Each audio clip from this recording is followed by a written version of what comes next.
O, dyma ni yn y Gell unwaith eto. Mae'r pasg drosodd, dwi chydig bach yn hwyrach heddiw yn rhoi hwn i fyny oherwydd mae wedi bod yn fore reit brysur. Ond mae syl y pasg heibio a ni'n dechrau ar y bedwaredd wythnos o beidio crwydro'r byd. Ond dwi am grwydro bore yma unwaith eto yn ôl i Jerusalem. At y dyddiau'n dilyn y pasg yna wedi'r arglwydd Iesu gael ei groesoelio i gladdu ac yn ôl i ddilynwyr atgyfodi'r trydydd dydd. Fyddai ddim yn treulio'r wythnos i gyd efo'r hanes yma. Mae gen i rhywbeth arall carwn i rannu efo chi cyn diwedd yr wythnos. Ond heddiw mi garwn i chi ystyried sut y lledodd yr hanes fod Iesu wedi atgyfodi. Wedi'r cwbl, doedd o ddim yn rhyw hanes gredadwy iawn.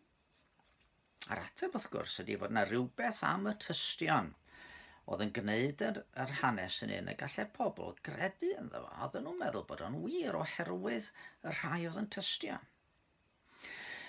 Cymwch chi enghraifft, mor araf oedd y disgyblion cyn credu bod Iesu'n fyw. Sawl un wedi dweud, wel, dyna fo, oedd y disgyblion yn byw mewn oes wahanol, oedden nhw'n bobl gullible. Y cyntaf i ddeud fod Iesu wedi atgyfodi oedd y gwragedd. Mae'r Magdalen oedd y cyntaf un, ac yn ôl Efengyl Marc, mi ath hi a deud y newydd wrth i ganlynwyr yn ei galar a'i dagre. A'r rheini, pan glywsant i fod yn fyw ac wedi'i gweld ganddi hi, ni chredasant. Mae Efengyl Luc yn deud wrthon ni, ath gwragedd eraill hefyd ar un pethau y ddywedodd y gwragedd eraill oedd gyda hwy wrth yr apostolion. Ond yw tu pwy lol oedd yr hanesion hyn a gwrthod asiant gredu'r gwragedd. Mae Luc yn sôn am ddau ddisgybl oedd ar ei ffordd i Emmaus noson honno. A maen nhw'n trafod efo'i gilydd a rhywun yn ymuno. Dyn nhw'n sylweddoli mae Iesu di ond mae yn ymuno efo nhw. A be maen nhw ddweud? Yn gobaith ni oedd mae ef oedd yr un oedd yn mynd i brynu i Israel i ryddid. Ond at hyn oll, heddiw yw'r trydydd dydd pan ddigwyddodd y pethau hyn. Iddo fo gael ei groesoelio. Hynny, fe'n syfrdanwyd gan rai gwragedd o'n plith eithant yn y bore bach at y Beth a methasant gael ei gorff. Ond dychwelsant gan deiri ei fod wedi gweld angylion yn ymddangos a bod rheini'n deud i fod ef yn fyw. Aeth rhai yn cwmni allan at y Beth a'i gael yn union fel y dywedodd y gwragedd, ond ni welsant mae honno ef. Doedden nhw'n brysio i gredu, nag oedden. Wedyn mae Ioan yn sôn am Thomas yn dydy, yr un gallwn ni gyd yn ieithu efo fo, dar ei ddeud, os na welaf ôl yr hoelion yn ei ddwylo, a rhoi fy mis nôl yr hoelion am llaw yn ieslys, ni chreda fi byth. Nid rhyw bobl barod i lyncu'r yw stori oedd rhain. Oedden nhw wedi gweld be oedd wedi digwydd i'r gwaredwr ar ddydd Gwener. Doedden nhw ddim yn gredu rhyw ferched hysterical, emosiynol. Nid rhyw bobl i roi mewn i wishful thinking oedd rhain. Ac eto, mi ddeithon nhw i gredu ac i arddel bod Iesu yn fyw. Yn astudiwch y newid mawr oedd i'w weld yn y disgyblion. Cyn hyn, oedden nhw wedi dangos y hunain yn, wel, dim y mwyaf dibynadwy. A ni'n cofio pan arestiwyd yr arglwydd yng Nghardd Siamane. Dyma nhw gyd yn ffoi wedi dychryn ac yn ffoi am ei bywydau. Ond rwan, ar ôl yr atgyfodiad, mi oedden nhw'n tystion hyderus i'r ffaith fod Iesu'n fyw. Meddyliwch am Pedr ac Ioan ger bron yr union bobl oedd wedi cynllwynio i ladd Iesu. A be maen nhw'n dweud? A yw'n iawn yng ngolwg Duw rand arnoch chi'n hytrach nag ar Dduw. Barnwch chi, ni allwn ni dewi a sôn am y pethau rydym wedi gweld a'i clywed. Fe gadwodd y rhain at ei stori ar hyd i bywydau, a sawl un o'r apostolion wedi wynebu carchar a, wel, rhan fwyaf ohonyn nhw wedi cael ei merthyru oherwydd bod nhw'n mynnu bod Iesu wedi codi yn fyw. Peth arall amlwg yn y tystion yma oedd ei bywydau diwiol nhw. Yn wahanol i arweinwyr y Sanhedrin, mae da ni wedi gweld bod nhw'n gallu cynllwynio i ddeud celwydd, oedden nhw yn gallu cynllwynio hyd yn oed i gael gwared a'i gwrthwynebwyr yn y ffordd mwyaf ofnadwy.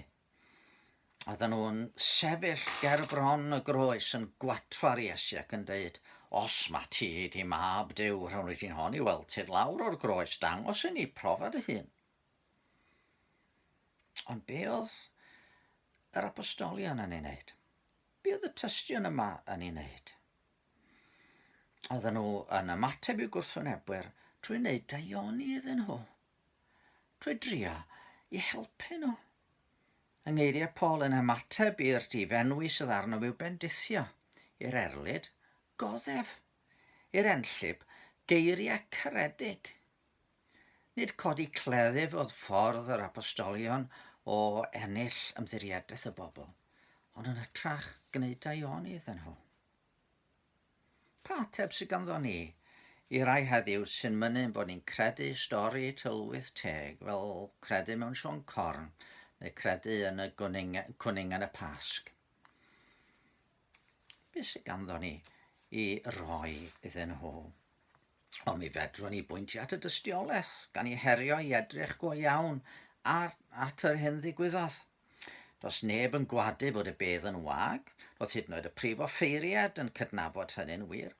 Ond beth yw'r eglurhad rhesymol dros y ffaith yma fod y bedd yn wag? Mae'n gallu bod yn help i ni edrych ar y dystiolaeth. Mae yna ffilm ar gael, The Case for Christ. Ac os ydych chi yn gallu cael gafel ar hwnnw, mae hwnnw'n olrhain hanes rhywun, rhyw sceptig oedd am brofi bod y stori'n gelwyddog llwyr. A mae'n edrych ar y dystiolaeth. A mae'n dod i weld, wel, mae yna gryfder yn yr honiad yma fod Iesu wedi atgyfodi. Ond dwi'n mae'r hyn fydd yn gyfrwng i helpu bobl fwyaf. Ydy'r modd mae Duw'n gweithio yn bywydau ni, i'n gwneud ni yn dystion ffyddlon efo stamp Iesu Grist arno ni. Y byddai pob un ohonom dwi'n siŵr wedi dymuno cael bod yn yr oruwch ystafell yn efo'r drysau nghlô pan ddoth Iesu i mewn a dangos ei hun. Eto, fe ddydodd Iesu wrth Thomas, a am i ti fy ngweld o'r ti wedi fy nghredu? A am i ti fy ngweld o'r ti wedi credu? Gwyneu byd yr rhai a gredodd heb iddynt weld. Ar y llaw arall, pan welodd y Sanhedrin fel yr oedd Pedr ac Ioan mor hŷn siarad, roeddent yn sylweddoli hefyd ei bod hwy wedi bod gydag Iesu. Dyna mae llyfr yr Actau'n ddeutho ni. Gallwn ni o fod myfyrio yng ngair yr arglwydd a threulio amser ni gwmni mewn gweddi, fod ar yw stamp ar yn bywyd. Trwy ras, da ni wedi cael yn cadw, da ni'n Gristnogion oherwydd yn bod ni wedi gwneud lot o bethau da, ac eto, pan mae ffydd yn Iesu'n dod realiti'n yn bywyd ni, mae Duw'n gweithio yn bywydau ni, a mi ddylen ni'n cariad at bobl eraill. Yn ymateb i argyfyngau bywyd fel yn ymateb rwan i Covid-19, bod ni'n gallu ymateb mewn ffydd ac mewn gobaith. Mi ddyle y cyfan ddeud wrth bobl fod yna ryw sylwedd yn ein honiad ni, fod Iesu'n fyw ac ar waith yn ein plith ni.